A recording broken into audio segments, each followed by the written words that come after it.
मित्रों, बहुत बहुत स्वागत है मेरी वीडियो में आप सबका। आज हम पढ़ने वाले हैं यूजीसी नेट जेआरएफ की तैयारी कर रहे लोगों के लिए इकाई 9 में जो है सिलेबस संस्कृत का, उसमें रामायण का सामान्य परिचय पढ़ेंगे। इसमें कुछ जो है चीज़ें हम जानेंगे। तो आइए शुरू करते हैं। रामायण क्या है? रामायण एक आदि काव्य है। रामायण आदि काव्य है। इसके आदि कवि वाल्मीकि हैं। वाल्मीकि जी को आदि कवि माना गया है क्योंकि इन्होंने रामायण की रचना की है। ये 500 ईस्वी पूर्व शताब्दी माना जाता है। श्लोक इसमें है 24,000 कितनी श्लोक है? रामायण में 24,000 श्लोक माने गए हैं। कांड कितने हैं? 7 कांड है। सर्ग है कितना? 500 सर्ग है। और आइए देखते हैं इसके कांडों के बारे में। पहला कांड है बालकांड में कितने सर्ग हैं? 77 सर्ग। बालकांड में 77 सर्ग हैं।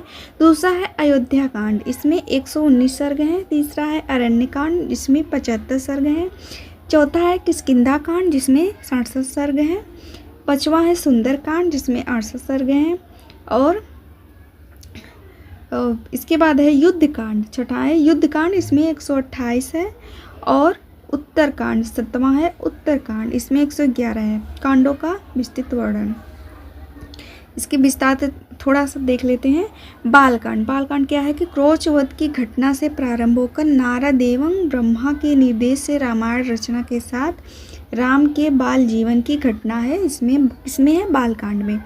इसमें है ताड़कावध है, अहिल्योद्वार है, धनुष भंग है, सीता स्वयंवर है। दूसरा है अयोध्या कांड में क्या है? राजमहल की घटनाएं हैं। श्री राम राज्याभिषेक है, घोषणा, कैकेयी हट है, राम का 14 वर्षों का वनवास है। किसमें है? अयोध्या कांड में। दशरथ का प्राणत्याग है। भरत की ननिहाल से अयोध्या की वापसी है। और इसके बाद दशरथ अन्येष्टि है। राम अयोध्या से वापसी के लिए भरत माताएं गुरु वशिष्ठ के साथ वन में तथा राम से भेंट करने जाती हैं। इसके बाद तीसरा है अरण्यकांड, जिसमें क्या है? सीता तथा लक्ष्मण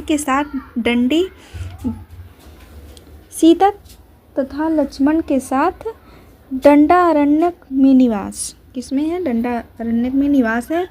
विराट आदि राक्षसवध है। और सुपनखा की नाक कान हीन है। इसमें खरदूषण का वध है। और सीता हरण है। क्या है? सीता हरण है और सबरी का वर्णन है। किसमें है? अरण्यकांड में। इसके बाद आता है किष्किंधा कांड। चौथा कौन सा है? किष्किंधा कांड। इसमें है सबसे छोटा कांड माना गया है। इसमें श्री राम हनुमान भेंट है, सुग्रीव तथा राम मैत्री है, बालवध है, सीता की खोज है।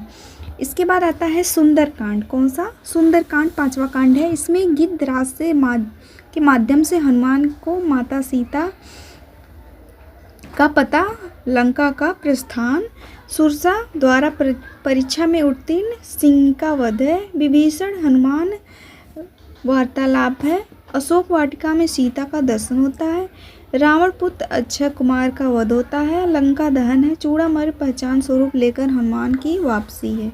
इसके बाद आता है युद्ध कांड। छठा है युद्ध कांड में क्या है? सबसे बड़ा कांड माना गया है रामायण का। इसमें संपूर्ण युद्ध का वर्णन किया गया है। कुंभकर्ण अहिरावण आदि का वध है, सीता अग्नि परीक्षा है, राम की अयोध्या वापसी है, राज्याभिषेक है। इसके बाद आता है उत्तरकांड। 7वां कांड कौन सा है? उत्तरकांड। इसमें क्या है कि हनुमान कथा का वर्णन है। दुर्मुख नामक गुप्तचर द्वारा प्राप्त सीता विषयक लोकापवाद से सीता त्याग, पुत्र रत्न की प्राप्ति है। शंभुक वध के अनंतर अश्वमेध यज्ञ का आयोजन, लवकुश राज्याभिषेक तथा राम परलोक गमन उत्तरकांड में है। और ये आखिरी और 7वां कांड है रामायण का आख्यान। राजा सागर में पुत्रों की उत्पत्ति तथा अश्वमेध यज्ञ आयोजन, समुद्र मंथन और 14 रत्नों की प्राप्ति है। इसके बाद क्या है? त्रिशुंग के यज्ञ की तैयारी एवं उन्हें शाप, मेनका द्वारा विश्वामित्र का तपोभंग, गंगा अवतरण, सुख आदि की उत्पत्ति एवं राक्षस विस्तार, राजा नृप को शाप, ययाति को अपने पुत्र से नव यौवना की प्राप्ति, शंभुक वध, बुद्ध एवं इला से पूर्वा की उत्पत्ति। काव्य ग्रंथ, इसका काव्य ग्रंथ है रघुवंश, कालिदास, जानकी हरण, कुमारदास, सेतुबंध, प्रवरसेन। रामायण मंजरी किससे लिया गया है? ये रामायण से है। क्षेमेंद्र का है रामायण मंजरी।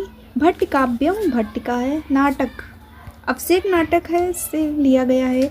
प्रतिमा नाटक भास का है। महावीर चरितम उत्तर रामचरितम बौबोध का है। अनन्य राघवम मुरारी का है। बाल रामायणम राजशेखर। कुंदमाला दिंगनाग। प्रसन्न राघवम जयदेव। हनुमान अष्टकम दामोदर मिश्र। इसके बाद है चंपू काव्य। चंपू काव्य में रामायण चंपू भोज। राम कथा अनंत भट्ट। उत्तर राम बेकंटाध्वरी। चंपू रामायणम लक्ष्मण भट्ट। इसके बाद बाल्यो कांड मुख संधि अरण्य प्रतिमुख संधि। इसमें किष्किंधा कांड गर्भ संधि। सुंदर कांड विमल संधि। युद्ध कांड निर्वहण संधि। अन्य भारतीय भाषाओं पर वाल्मीकि रामायण का प्रभाव। रामायण का क्या प्रभाव पड़ता है ये इसमें बताया गया है कि रामचरितमानस अवधि तुलसीदास। रामचंद्रिका केशवदास। साकेत महाकाव्य मैथिली शरण गुप्त। वैदेही बनवास हरिऔध। रामायण की टीका तथा टीकाकार। कतक टीका नागोजी भट्ट। तिलक राम अभिराम नागोजी भट्ट। भूषण टीका गोविंद राय। रामायण शिरोमणि शिव सहाय। तीर्थ व्याख्या तत्वदीप माहेश्वर तीर्थ। रामानुजय व्याख्या कंदाल। विवेक तिलक टीका वरदराज। धर्माकूट त्र्यंबकराज। रामायणकूट रामानंद तीर्थ। संस्करण। इसके बाद है संस्करण। इसमें है बम्बई संस्करण, देवनागरी संस्करण, बंगाल संस्करण, गौड़ संस्करण, कश्मीरी पश्चिमोत्तरी दक्षिण भारत मद्रास सूक्तियाँ। इस रामायण से कौन कौन सी सूक्तियाँ हैं जो है महत्वपूर्ण हैं, जो कि परीक्षा में पूछी जा सकती हैं, वो यहाँ पे है। इसके पहले हम आपको बता देना चाहते हैं कि अगर आप हमारे चैनल पर पहली बार आए हैं तो कृपया सब्सक्राइब कर लीजिएगा, बेल आइकन प्रेस कर लीजिएगा और वीडियो पसंद आया है तो एक लाइक कर दीजिएगा। अगर ये PDF चाहिए तो हमारे टेलीग्राम चैनल को ज्वाइन कर लीजिएगा, जिसका लिंक डिस्क्रिप्शन में मिल जाएगा। तो सूक्तियाँ कौन सी हैं? अप्रियस्य च पथ्यस्य वक्ता श्रोता च दुर्लभम स्त्रियाँ भर्ता ही दैवतम। तीसरा है अपेयोसि तगाड़ेषु बहु तरक भुनक भवति माँ निषाद प्रतिष्ठां त्वं अपराधम विना हंतु लोको वीर न मश्चिन्ते अलंकारो हि नारीणां क्षमा तु पुरुषस्य वा कार्यं ये न जानन्ति न पापकार्याणि अकाले दुर्लभो मृत्यु स्त्रिया वा पुरुषस्य वा। इसके बाद है शरीरम ही विना वायु समता याति दारुणी अकीर्तियस्य गीयते लोके भूतस्य कस्यति। तो इसमें ये सूक्तियाँ थी जो कि रामायण से ली गई हैं। तो वीडियो कैसा लगा? अगर अच्छा लगा है तो लाइक कर दीजिए, कमेंट करके